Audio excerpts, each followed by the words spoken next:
What's up, everyone? Welcome to episode 5 of the Existential Stoic Podcast Quick Fix. Today's topic is reducing everyday stress. I'm Randy. I'm here with my bud Danny, and today we're going to give you in a short 10 minutes how to reduce everyday stress. And everyday stress is something I think we all struggle with, right? I mean, we're stressed out by a lot of things. And I mean, this is something, I think that, by reducing stress, you can absolutely improve your life. Isn't it interesting that over the past 20, 30 years, there's been so many things so many inventions that are supposed to reduce our stress, to give us more free time, to make our life easier. And it seems like our lives are more difficult, more crowded, more stressful than ever before. They really are, yeah, because there's more information getting thrown around. There's more things to quote unquote worry about, right? Mm-hmm. And I think that's part of it. But it is true. It is funny, right? We aim at comfort. We aim at making things easier, and yet it seems like it's gotten more stressful. Yeah. So how do we deal with stress? Well, I have a few things. I have a few things too. Oh, great. Well, let's take a look at them.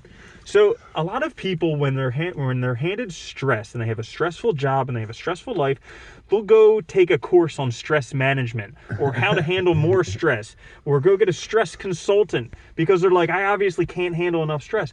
And I say go in the opposite direction. Refuse to accept stress. Just when you see it coming, be like, no.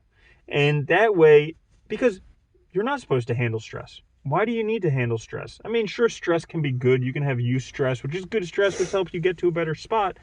But if it's not good stress, if it's not going to help you get somewhere, just refuse it. Say no, thank you. I really like that too, because a lot of that stuff, a lot of those courses and stuff, it really is about just like making the person like a sponge to suck up stress, and it's insane. And you're basically going to get as much stress in life as you want to handle. Yeah. And and it's like there's a lot of negative, hormones and stuff associated with it. It's terrible. I get this at work all the time because I never watch the news. I never go on social media. I don't care. It's just not important. And people come into work all stressed out about whatever's going on in the country, and they're like, how could you not know? And I'm like, I really don't care. It doesn't bother me. Yeah, exactly. Because you choose not to stress about it. Mm-hmm. You choose not to engage. Yeah. And I think that's important. Okay, so for my first one, I have, when you are stressed and when you have actual things that are stressing you out, I have addressed one thing at a time. Because, I think this is oftentimes we get sort of distracted by many things, and we get stressed out because we feel like we have no control. And when you pick one thing to actually focus on and take care of, you exercise a little control. You start to sort of assert control on the stress, and I think that helps eliminate it very, very nicely, right? Yep. You'll start to see progress towards eliminating your stress. Yeah, absolutely. It's like, if somebody throws 10 balls at you and you try and catch all 10, you're going to miss all of them. Yeah, but if you just focus on one, you'll catch that one, and then they can throw them back at you again. Yeah, you're good. You keep going, one at a time. Definitely.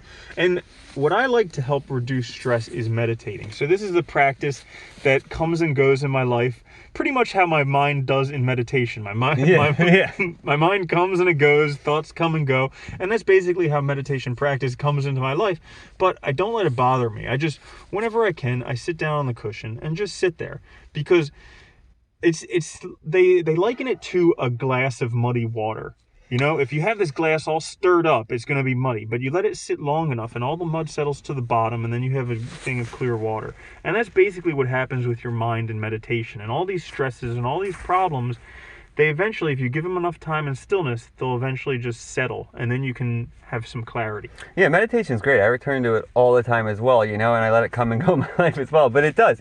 A chance to relax and a chance to sort of just be with yourself. Yeah. And that's important. Yeah, and with the stress thing, I heard this quote the other day that tension is what you think you are, whereas relaxation is what you actually are. And so it's the thought that makes us think we need stress, we need tension, we need all this stuff, whereas actually we're just kind of calm and relaxed by nature. Yeah, we don't actually need those things. Mm-hmm. I like that. It kind of goes with my second one a little bit too here, which is perspective.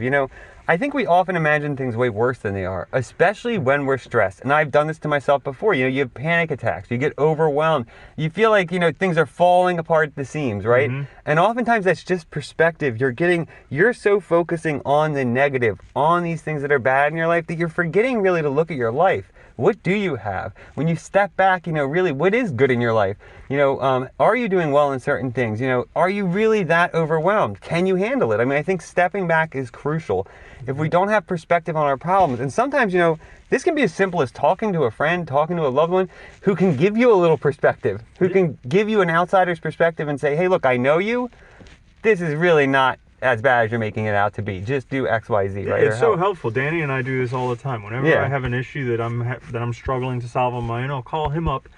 Not that he has great answers, but just being able to talk it out with someone is super helpful. And they've actually done studies where if you have one person that you can call up at 3 a.m. to talk about your problems with, you're much more likely to live a longer life. It makes sense, right? And a lot of times, it's funny, and I know, even when we talk about our problems, mine or yours, it's just talking too, just venting, getting it out in the air makes it better, right? It does, it helps. Yeah.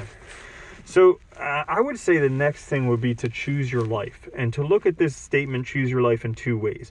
So one, it's necessary to actually choose the life that you want, to figure out what you want in your life. You can't just be passive about your life. You only get one of them. It's a brief blip in the space of the universe.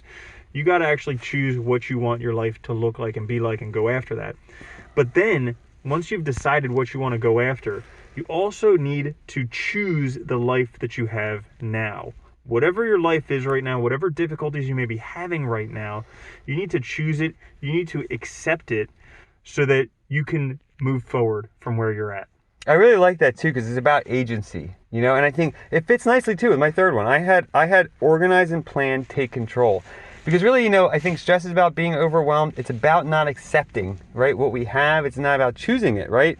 We need to choose it, and part of that is taking control of things, right? It's starting to stop letting the overwhelming sort of negativity kind of affect everything in your life, and start planning and organizing things to eliminate the stressors. Sometimes that just means saying no. If there's people in your life that stress you out, really toxic relationships, saying no to them. If there's obligations that are unnecessary that you don't need to meet, saying no, and organizing, planning what is important to me. What is, important for me to do and for me to choose it? Because it is my life, right? I should take control of it and own it. I think stress is often very much connected to not being in control, right? It's not being active in our lives. Yeah, and getting rid of the clutter. There's so much clutter. There's so much junk nowadays. Just getting rid of the excess, simplifying. Like, it reminds me of the story of Michelangelo when he was carving the David. He didn't actually carve the David. He just removed from the block of stone all that wasn't the David. Yeah. And so kind of taking that view of your life, removing everything that is not your ideal life. Exactly. And, they also talk about this with, like, decision making, like reducing unnecessary decisions. Like, people talk about this, like, getting dressed in the morning. If you have, like, a huge closet that's disorganized, you don't know where you're wasting a lot of energy every morning on what you're going to wear.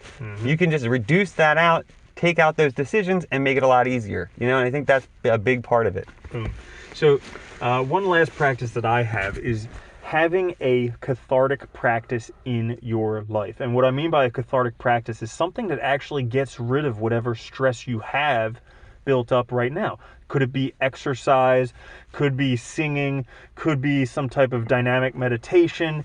Could be punching martial a pillow. arts? Yeah, punching a pillow. Anything. Because, when that energy is just stuck in your body, you feel it nonstop. But once you get that out, anger is actually a useful tool for getting stuff done. So actually getting that out, you can accomplish a lot more. That is true, yeah. Giving yourself the ability to get rid of that excess energy, that tension, and you feel better. Yeah. Awesome. So that is it for the quick fix today. Nice and short for you, less than 10 minutes. Every week we'll be having a quick fix now. And we also have our full-length episodes coming out on Sunday. So make sure to subscribe. Also share the episode with your friends. And I'll see you next week, Danny. See you next week, Randy. Peace.